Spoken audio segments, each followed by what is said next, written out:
নমস্কাৰ, মই ৰফিক। আজি নদীৰ পাৰত ফুৰিবলৈ আহিলোঁ, কিন্তু আজি হ'ল কাতি মাহৰ প্ৰথম দিন আৰু এই প্ৰথম দিনে আপোনালোকক সৰুকৈ এখন ভিডিঅ' দিছোঁ, কিয়নো আপোনালোকে জানে কাতি মাহৰ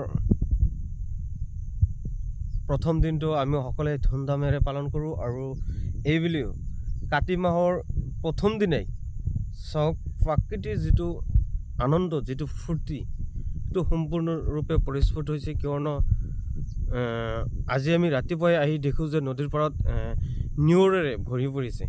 চাওক, এই প্ৰাকৃতিক পৰিৱেশত অলপ অলপ নিয়ৰ পৰিছে।